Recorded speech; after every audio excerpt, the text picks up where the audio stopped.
खामोशियां जो बोल उठीं। अन्वी 23 साल की महत्वाकांक्षी पेंटर दिल्ली से शिमला अकेली यात्रा पर आई है।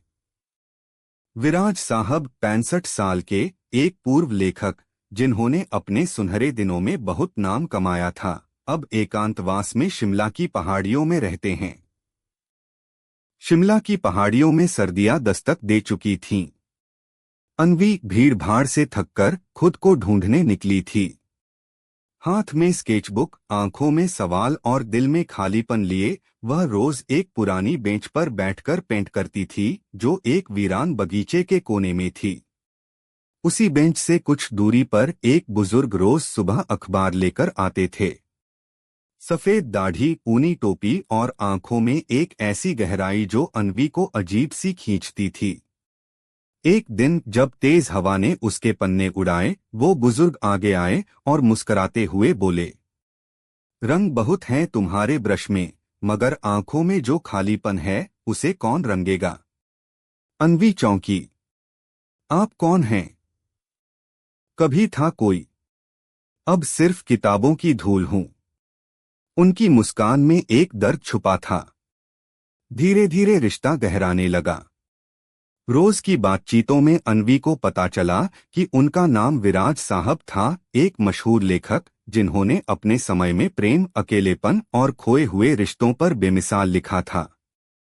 मगर अब दुनिया उन्हें भूल चुकी थी और उन्होंने भी दुनिया से नाता तोड़ लिया था। अन्वी को वो कहानियां खींचने लगीं।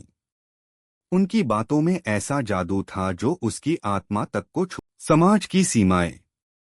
जब होटल वालों ने अन्वी को अकेले एक बूढ़े लेखक से मिलते देखा, कानाफूसी शुरू हो गई। कुछ लोग ताने मारने लगे, कुछ ने होटल छोड़ने को कहा। मगर अन्वी ने पहली बार बगावत की, अपने डर से, समाज से, अपने क्या कहेंगे लोग से। जिसने मुझे खुद से मिलवाया, क्या उसे छोड़ दूं सिर्फ इसलिए कि वो मेरी उम्र का नहीं? उसने खुद से पूछा। कहानी का अंत और एक नई शुरुआत। 2 महीने बाद दिल्ली में एक एग्जीबिशन लगा, खामोशियां जो बोल उठीं। हर पेंटिंग में एक बूढ़े की आंखों की चमक और एक लड़की की आत्मा का रंग था।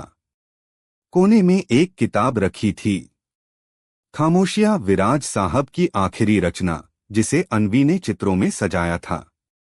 लोग देख रहे थे, तारीफें कर रहे थे, मगर वो दोनों भीड़ से दूर चुपचाप बैठे थे, एक कप चाय के साथ। कभी इश्क लफ्जों में नहीं होता, कभी वो उम्र का मोहताज नहीं होता। उनकी खामोशियां बोल चुकी थीं। कभी कभी सच्चा रिश्ता उम्र, समाज या रिवाजों से परे होता है। वो सिर्फ आत्मा से आत्मा की बात होती है, एक सुकून, एक समझ, एक खामोशी।